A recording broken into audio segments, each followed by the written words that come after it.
नमस्कार दोस्तों, स्टडी विज्ञान प्रकाश में आप सभी का बहुत बहुत स्वागत है। तो आज हम लोग करेंगे डिस्कस 18 मई के सभी टॉप मोस्ट करंट अफेयर और हमेशा की तरह शुरुआत करते हैं स्टैटिक जीके के 10 प्रश्नों से।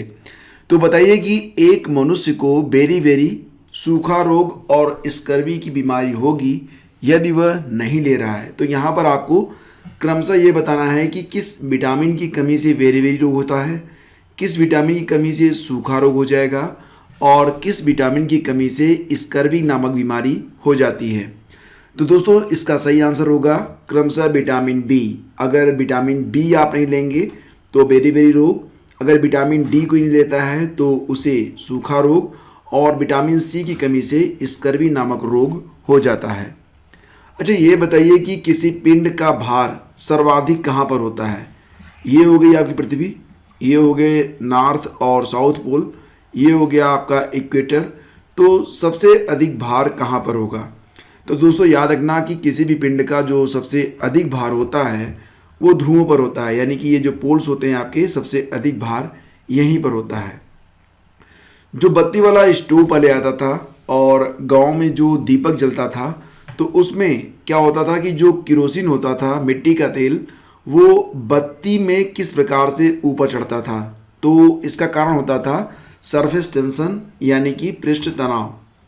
अगला क्वेश्चन है कि बुलेट प्रूफ खिड़की बनाने में प्रयोग किया जाने वाला जो पॉलीमर होता है, बहुलक होता है, उसका क्या नाम है। क्या आपको याद है। तो दोस्तों इसका नाम है पॉलीकार्बोनेट। ये जरूर याद रखना, काफ़ी इंपॉर्टेंट है। माँ और शिशु के बीच गले लगना या चूमना एक वात्सल्य का जो भाव होता है, इसकी वजह से हार्मोन, कौन सा हार्मोन जो होता है वो स्रावित होता है शरीर में, तो ये होता है ऑक्सीटोसिन। ये आपको याद रखना है। चंद्रमा पर वायुमंडल न होने का कारण क्या है। चंद्रमा पर वायुमंडल नहीं है, वहाँ की जो ग्रेविटी है वो भी पृथ्वी की 1/6 है। तो इसका जो वहाँ पर वायुमंडल न होने का जो कारण है वो ये होता है कि वहाँ पर जो गैस हैं उनके अणुओं का जो पलायन वेग है, इसके वेलोसिटी, वो उनके वर्ग माध्य मूल वेग, जिसको आप VRMS लिखते हैं, उससे कम होता है। इसलिए कोई भी गैस वहाँ पर टिकती नहीं है और वायुमंडल वहाँ पर नहीं होता है। कम वोल्टेज पर काम करने पर जो आपके मोटर होते हैं बिजली के, वो जल जाते हैं। क्यों। तो दोस्तों इसका कारण ये होता है कि वो अधिक विद्युत धारा को खींचते हैं और वो वोल्टेज के प्रतिलोमानुपाती होता है। और यही कारण होता है कि अगर वोल्टेज कम है और विद्युत मोटर आप चलाते हैं तो मोटर के जलने की संभावना बढ़ जाती है। ऐसे परमाणु जिनमें प्रोटॉनों की संख्या समान है, ठीक है, मान लेते हैं कि 2 परमाणु हैं, इसमें जो प्रोटॉन है उनकी संख्या समान है, प्रोटॉन मान लेते हैं 2 है, ठीक है, और न्यूट्रॉनों की संख्या अलग अलग है। अब यहाँ पर जो न्यूट्रॉन हैं वो अलग अलग हैं। तो ये आपको बताना है कि अगर ऐसा कोई एटम है तो उसे आप क्या कहेंगे। तो इनको कहा जाता है आइसोटोप्स। आप जानते हैं एटम 2 प्रकार के होते हैं, एक होता है आइसोटोप्स और दूसरा होता है आइसोबार्स। AB रक्त वर्ग वाले व्यक्ति को कभी कभी सार्विक रक्त आदाता कहा जाता है। मतलब ये कि कोई भी ब्लड ग्रुप होगा वो AB रक्त वर्ग वाले व्यक्ति को चढ़ाया जा सकता है, क्योंकि ऐसा होता है कि AB रक्त वर्ग वाले व्यक्ति में एंटीबॉडी का अभाव होता है। सिगरेट के धुएं में मुख्य प्रदूषक क्या क्या होता है। तो सिगरेट का धुआं जो होता है उसमें कार्बन मोनोऑक्साइड यानी कि CO और बेंजीन निकलती है, ठीक है। तो ये आपको याद रखना है। अब आइए रिवीजन करते हैं कल के जितने भी करंट अफेयर थे उनका। तो 16 मई और 17 मई के जितने भी प्रश्न हैं एक बार उसको तेज़ी से देखते हैं। स्पुतनिक V का जो पहला टीका है वो हाल ही में हैदराबाद में लगाया गया और स्पुतनिक V का जो भारत में उत्पादन है वो डॉक्टर रेड्डी लेबोरेटरी के निर्देशन में शुरू होने वाला है जुलाई में। भारत सरकार द्वारा हाल ही में जारी आंकड़ों के मुताबिक अप्रैल 2021 में भारतीय निर्यात पिछले वर्ष की तुलना में यानी कि अप्रैल 2020 की तुलना में 3 गुना बढ़ा है। अंतर्राष्ट्रीय परिवार दिवस मनाया गया था अभी हाल ही में 15 मई को। थीम रखी गई फैमिलीज एंड न्यू टेक्नोलॉजी।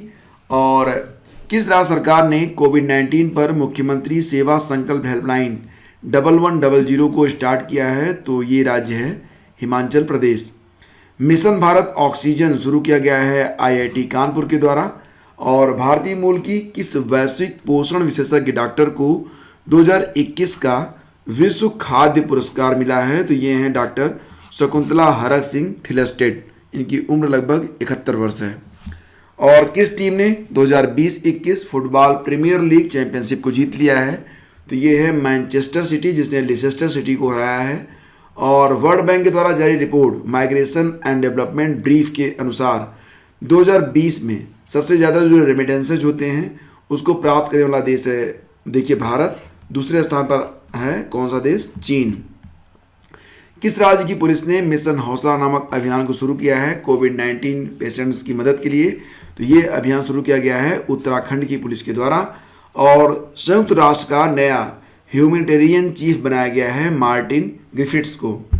और देश के पश्चिमी तट से टकराने वाले तूफान तौकते का जो नामकरण किया गया है वो म्यांमार के द्वारा किया गया है। मंगल पर सफलतापूर्वक रोवर भेजने वाला दूसरा देश बन गया है चीन। और इस रोवर का नाम है चूरोंग। और इसके पहले 1976 में यूएसए ने लाल ग्रह पर अपना रोवर उतारा था। हाल ही में किस राज्य ने मलेरकोटला नामक 23वें जिले की घोषणा की है? तो ये राज्य है पंजाब।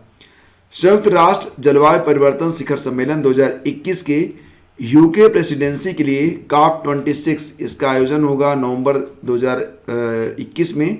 और आप जानते हैं कि COP26 कॉन्फ्रेंस ऑफ पार्टीज 26 का आयोजन ये ग्लासगो में होगा। तो इसके लिए पीपुल्स एडवोकेट घोषित किए गए हैं सर डेविड एटनबरो। ब्रिक्स रोजगार कार्य समूह एम्प्लॉयमेंट वर्किंग ग्रुप की पहली बैठक मई 2021 में वर्चुअली आयोजित की गई थी। यह 11 और 12 मई को आयोजित की गई थी और इसकी अध्यक्षता की गई थी भारत के द्वारा। उद्योग जगत की जानी मानी हस्ती इंदु जैन जी का भी हाल ही में कोविड-19 की वजह से निधन हो गया है। इनका संबंध टाइम्स ग्रुप से था। महतारी दुलार योजना के अंतर्गत ऐसे बच्चे जो इस कोविड काल में अपने माता पिता को खो चुके हैं और पढ़ना चाहते हैं तो उनके पढ़ने लिखने का पूरा जो खर्च होगा वो छत्तीसगढ़ सरकार उठाएगी। यह छत्तीसगढ़ सरकार की योजना है। और पर्यावरण संबंधी जोखिम के लिए इन्वायरमेंटल रिस्क आउटलुक 2021 नामक रिपोर्ट को वेरिस्क मैपल क्राफ्ट के द्वारा जारी किया गया है। फॉर्च्यून द्वारा जारी दुनिया के 50 महानतम नेताओं की सूची में शीर्ष पर हैं जेसिंडा अर्डन जो कि न्यूजीलैंड की पीएम हैं। और व्हिटली अवार्ड्स, जिसको ग्रीन नोबेल अवार्ड भी कहा जाता है, इसको प्राप्त करने वाले एकमात्र भारतीय बन गए हैं नुक्लू फोम। ठीक है, तो दोस्तों अब बारी है आज के प्रश्नों की। अगर ये सीरीज आपको पसंद आती है तो प्लीज़ आप इसे एक लाइक ज़रूर कीजिएगा और इस वीडियो को अपने दोस्तों में शेयर कर दीजिएगा। चैनल पर अगर आप पहली बार हैं तो चैनल को सब्सक्राइब भी आप कर सकते हैं। आगे बढ़ते हैं। असोला भाटी अभयारण्य यह किस प्रदेश में स्थित है? काफ़ी चर्चा में रहा है ये असोला भाटी अभयारण्य, जो कि स्थित है ऑप्शन बी यानी कि दिल्ली में। तो दोस्तों चर्चा में क्यों? क्योंकि इस वन्यजीव अभयारण्य में एक साइकिल की जो पट्टी होती है वो विकसित की जा रही है। और लॉकडाउन के बाद लोग इस अभयारण्य में साइकिल के द्वारा भी एंजॉय कर पाएंगे, यानी कि पूरे अभयारण्य में पर्यटन कर पाएंगे। 2019 में पर्यावरण और वन मंत्रालय ने गुरुग्राम और फरीदाबाद में असोला भाटी वन्यजीव अभयारण्य के आसपास के 1 किलोमीटर क्षेत्र को पर्यावरण संवेदी क्षेत्र यानी कि इको सेंसिटिव जोन घोषित किया था। मतलब इसका उद्देश्य ये था कि जो असोला भाटी वन्यजीव अभयारण्य है उसके अंतर्गत जो भी वनस्पतियाँ और जैविक विविधताएँ पाई जाती हैं, जो जानवर वगैरह पाए जाते हैं, उनको कोई डिस्टर्बेंस ना हो। असोला भाटी वन्यजीव अभयारण्य को इको सेंसिटिव जोन का टैग क्यों दिया गया? तो यहाँ विभिन्न प्रकार के वृक्ष हैं, झाड़ियाँ हैं, जड़ी बूटियाँ और घास पाए जाते हैं। बड़ी संख्या में स्तनधारी जानवर, सरीसृप, उभयचर, तितलियाँ और ड्रैगन फ्लाई भी पाए जाते हैं। तो इनके जीवन को संरक्षित और सुरक्षित करने के लिए इको सेंसिटिव जोन के रूप में इसे बदला गया है। हाल ही में नई दिल्ली स्थित लैब में जीनोम सीक्वेंसिंग से उत्तराखंड राज्य में कोरोना वायरस के कितने प्रारूपों का पता चला है? तो दोस्तों जीनोम सीक्वेंसिंग के माध्यम से ये पता चला है कि उत्तराखंड राज्य में लगभग 16 प्रकार के कोरोना वायरस के जो प्रकार हैं वो उपस्थित हैं। इसमें कुछ वेरिएंट हैं और कुछ जो है म्यूटेंट हैं। वेरिएंट और म्यूटेंट में क्या अंतर होता है? तो फ्रेंड्स, वायरस में अगर कोई बड़ा बदलाव हुआ तो उसे वेरिएंट कहा जाता है, और अगर कोई छोटा बदलाव हुआ तो उसे कहते हैं म्यूटेंट। तो ये जो कोविड-19 का वायरस है, ये लगातार नए नए रूप बदल रहा है, और यहाँ पर 16 प्रकार के वायरस जो हैं वो एक्टिव हैं उत्तराखंड में। और फ्रेंड्स, आपको याद दिला दें कि अगर आपने अभी तक अप्रैल माह का संपूर्ण करंट अफेयर डाउनलोड नहीं किया है तो मात्र 19 रुपये में, 20 रुपये नहीं, मात्र 19 रुपये में आप इसे डाउनलोड कर सकते हैं। और इसके लिए आप इस वीडियो का कमेंट बॉक्स या डिस्क्रिप्शन बॉक्स चेक करिए, वहाँ पर आपको एक लिंक मिलेगा, उस पर आप क्लिक करेंगे, फिर पेमेंट का ऑप्शन आएगा, मात्र 19 रुपये आपको पेमेंट में देना है। और फिर 1 अप्रैल से लेकर 30 अप्रैल तक के संपूर्ण करंट अफेयर जो हमने यहाँ पर डिस्कस किए हैं, सारे इंपॉर्टेंट डेज के साथ, उनकी थीम के साथ, जितने भी इंपॉर्टेंट सैन्याभ्यास हुए हैं, जितनी भी महत्वपूर्ण घटनाएं घटी हैं, सभी का संपूर्ण कलेक्शन आपकी मोबाइल में पहुंच जाएगा। एक बार अगर आपने इसे पढ़ लिया, डेफिनेटली आपको सारा करंट अफेयर याद हो जाएगा, और इसका फ़ायदा आपको आने वाली परीक्षाओं में भी बहुत अच्छे तरीके से मिलेगा। कृषि पर्यटन दिवस, विश्व कृषि पर्यटन दिवस यानी कि वर्ल्ड एग्री टूरिज्म डे, ये कब मनाया गया? तो दोस्तों, ये होता है प्रतिवर्ष 16 मई को, ठीक है। और भारत की अगर बात करें तो वर्ल्ड एग्री टूरिज्म डे के लिए सबसे जो अग्रणी राज्य है वो महाराष्ट्र है। और आखिर ये होता क्या है, विश्व कृषि पर्यटन दिवस क्या होता है? तो दोस्तों, इसके अंतर्गत क्या होता है कि जो लोग इच्छुक होते हैं, जो कृषि व्यवस्था को देखना चाहते हैं कि खेती किस प्रकार से होती है, एक किसान का जीवन कैसे होता है, पशुपालन कैसे किया जाता है, और गांव के लोग किस प्रकार से अपना मनोरंजन करते हैं इत्यादि के लिए वो लोग जाते हैं गांव में। वहां पर जो किसान होते हैं वो उनको आवास उपलब्ध कराते हैं, और आवास के साथ साथ उनको जो है विभिन्न प्रकार के जो ग्रामीण व्यंजन हैं उसका भी लाभ उनको मिलता है, खाने को देते हैं, और उनको जो है पूरी खेती किसानी से वो परिचित कराते हैं। इससे किसानों को भी थोड़ा सा आर्थिक लाभ जरूर मिलता है। तो इसी के लिए और इस कल्चर को बढ़ावा देने के लिए प्रतिवर्ष 16 मई को वर्ल्ड एग्री टूरिज्म डे के रूप में मनाया जाता है। आगे बढ़ते हैं। कौन सा देश माइस रेंज से सबसे अधिक प्रभावित है, यानी कि कौन सा देश ऐसा है जहां पर चूहों की आबादी बहुत तेज़ी से बढ़ रही है? तो ये देश है ऑस्ट्रेलिया। जैसा कि आप जानते हैं, चूहे अगर बहुत अधिक हो जाते हैं तो इससे सबसे बड़ा नुकसान होता है कि ये अन्न जो ग्रेन्स होते हैं उस पर भी ये धावा बोलते हैं, साथ ही साथ इनसे कई प्रकार की बीमारियां भी फैलती हैं। इसलिए ऑस्ट्रेलिया में इनको जो है नष्ट करने के भी जो प्रावधान है वो किए जा रहे हैं। ऑस्ट्रेलिया की राजधानी है कैनबरा और प्रधानमंत्री हैं स्कॉट मॉरिसन।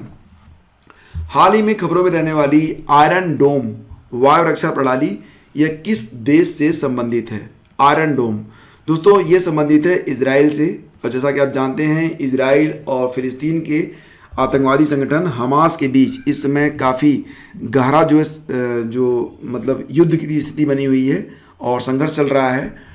तो आयरन डोम वायु रक्षा प्रणाली ये इजराइल से संबंधित है, और इस प्रणाली को इजराइल एरोस्पेस इंडस्ट्रीज ने राफेल एडवांस्ड डिफेंस सिस्टम के साथ मिलकर इसे तैयार किया है। ये सभी मौसम में काम करने वाली कम दूरी की वायु रक्षा प्रणाली है, और इसका उपयोग एयर डिफेंस सिस्टम है ये, और इसका उपयोग मोर्टार, विमान, रॉकेट, हेलीकॉप्टर यानी कुछ भी अगर हवाई हमला होता है तो ये उसको जो है बीच में ही इंटरसेप्ट कर देता है। हमास ने इजराइल पर अभी हाल ही में कुछ रॉकेट दागे थे, लेकिन आयरन डोम ने उन्हें हवा में ही नष्ट कर दिया और इजराइल को कोई भी नुकसान नहीं पहुंचा है। इसलिए जो आयरन डोम है ये चर्चा में है। हाल ही में किस देश ने याओगन उपग्रह को प्रक्षेपित किया है? तो नाम से ही स्पष्ट है, याओगन ये चीन का ही उपग्रह हो सकता है। यह चीन का एक टोही उपग्रह है। चीन इसमें पूरी दुनिया में तेज़ी से अपना वर्चस्व बढ़ाने की तैयारी में है, और इसलिए उसने याओगन नामक उपग्रह को अभी हाल ही में प्रक्षेपित किया है, और इसकी सहायता से वो जो अलग अलग देश होते हैं उन पर भी नज़र रख पाएगा और अपनी जो सैन्य प्रणाली है उसको और मजबूत कर पाएगा। तो याओगन टोही उपग्रह को चीन के द्वारा चांगसेई 2C रॉकेट की सहायता से जीचांग उपग्रह प्रक्षेपण केंद्र से प्रक्षेपित किया गया है। हाल ही में किस राज्य ने वन्यजीव गणना के हिस्से के रूप में राज्य में बंदरों की गणना पूरी करवाई है? तो ये राज्य है हरियाणा, और इसका जो मुख्य उद्देश्य है वो ये है कि देखिए जहाँ पर बंदर अधिक होते हैं वहाँ पर मानव और बंदरों के बीच में एक संघर्ष की स्थिति उत्पन्न हो जाती है। और कई बार ऐसा होता है कि बंदर बहुत अधिक परेशान भी कर देते हैं। तो भारत की वन्यजीव गणना के अंतर्गत हरियाणा ने बंदरों की गणना करवाई है, ये पता लगाने के लिए कि इस समय हरियाणा में कितने बंदर उपस्थित हैं। रिजर्व बैंक का कार्यकारी निदेशक, इसको आप ईडी भी कह सकते हैं, हाल ही में जो रिजर्व बैंक है उसका ईडी किसको बनाया गया है, तो ये हैं जोस जे कट्टूर। ऑप्शन ए इसका बिल्कुल करेक्ट है। भारतीय रिजर्व बैंक ने जोस जे कट्टूर को नए कार्यकारी निदेशक के तौर पर नियुक्त किया है। कार्यकारी निदेशक नियुक्त किए जाने से पहले कट्टूर बेंगलुरु क्षेत्रीय कार्यालय के क्षेत्रीय निदेशक थे, रीजनल डायरेक्टर, और अब वह मानव संसाधन प्रबंधन विभाग, कारपोरेट रणनीति और बजट विभाग, साथ ही साथ राजभाषा विभाग को भी देखेंगे। AIBA पुरुष विश्व मुक्केबाजी चैंपियनशिप 2021 या किस देश में आयोजित किया जाएगा, तो दोस्तों इसको आयोजित किया जाएगा ऑप्शन ए सर्बिया में। ठीक है, तो ऑप्शन ए यहाँ पर सही है, बेलग्रेड में जो कि सर्बिया में स्थित है, वहीं पर इसका आयोजन होगा 26 अक्टूबर से 6 नवंबर 2021 के बीच में। और पूरी दुनिया में जो बॉक्सिंग का खेल है उसको रेगुलेट करता है AIBA, that is the international boxing association. इसकी स्थापना हुई थी 1946 में। मुख्यालय मिलेगा आपको लुसाने में जो कि स्विट्जरलैंड में है, और वर्तमान में इसके अध्यक्ष हैं उमर क्रेमलेव। 2021 में माउंट एवरेस्ट फतेह करने वाली पहली भारतीय महिला बन गई हैं तासी यांगजोम, और ये रहने वाली हैं अरुणाचल प्रदेश की। तो ऑप्शन सी यहाँ पर बिल्कुल करेक्ट है। अरुणाचल प्रदेश की पश्चिमी जो कामेंग है वहाँ की 37 वर्षीय 37 ईयर ओल्ड तासी यांगजोम 2021 में एवरेस्ट की चोटी पर पहुँचने वाली पहली भारतीय महिला बन गई हैं। अंतर्राष्ट्रीय प्रकाश दिवस ये अभी हाल ही में मनाया गया था, तो क्या आप बता सकते हैं कि ये कब मनाया गया, तो दोस्तों ये मनाया गया था अभी हाल ही में 16 मई को। ऑप्शन बी इसका बिल्कुल करेक्ट है। और थीम रखी गई थी लाइट इज लाइफ। तो डेली यूज़ में जो आप प्रकाश यूज़ करते हैं उसके महत्व को दर्शाने के लिए यह दिवस मनाया जाता है, और इसकी घोषणा यूनेस्को के द्वारा की गई थी 1960 में। 1960 में इसी दिन भौतिक शास्त्री और इंजीनियर थियोडोर मैनन के प्रथम सफल लेज़र बीम ऑपरेशन की स्मृति में इसे मनाया जाता है प्रतिवर्ष 16 मई को। और अब बारी है क्विज की। तो क्विज नंबर 17 में प्रश्न ये था कि रविन्द्रनाथ टैगोर ने किन 2 देशों के राष्ट्रगान लिखे हैं। तो जैसा कि आप जानते हैं अमार सोनार बांग्ला यानी कि बांग्लादेश, और भारत का जनगण मन। ठीक है, तो ये ऑप्शन बी यहाँ पर बिल्कुल करेक्ट है। आप लोगों में से बहुत सारे लोगों ने इसका आंसर दिया है जो कि काफ़ी अच्छा आंसर रहा, और उम्मीद करता हूँ कि इस श्रृंखला को आप बनाए रखेंगे। अगला क्वेश्चन है कि गूगल क्लाउड ने स्टारलिंक इंटरनेट कनेक्टिविटी के लिए किसके साथ हाल ही में एक समझौता किया है। स्टारलिंक इंटरनेट कनेक्टिविटी के लिए गूगल क्लाउड ने किसके साथ समझौता किया है, ये क्वेश्चन है। ये हैं आपके ऑप्शन, और मुझे उम्मीद है कि इसका आंसर भी आप जरूर लिखेंगे। और अगर आपने अभी तक स्टडी विद ज्ञान प्रकाश का एंड्रॉयड ऐप डाउनलोड नहीं किया है तो प्लीज़ आप इसे डाउनलोड कर लें। सोशल मीडिया पर हमसे कनेक्ट होना चाहते हैं तो आप हमें स्टडी विद ज्ञान प्रकाश लिखकर सर्च करिए, फेसबुक, इंस्टाग्राम, ट्विटर या फिर टेलीग्राम पर। और टेलीग्राम से अगर आप अभी तक नहीं जुड़े हैं तो ज़रूर जुड़ जाइए, यहाँ पर बहुत सारी काम की चीज़ें आपके लिए शेयर की जाती हैं। और चलते चलते आपको दोबारा से याद दिला दें कि अप्रैल माह का करंट अफेयर का ई बुक भी चैनल पर उपलब्ध है। परचेज करना चाहते हैं तो वीडियो का डिस्क्रिप्शन या फिर कमेंट बॉक्स आप एक बार चेक कर लीजिएगा। तो शीघ्र ही मिलते हैं एक नए वीडियो में, तब तक के लिए आज्ञा दीजिए। नमस्कार, जय हिंद।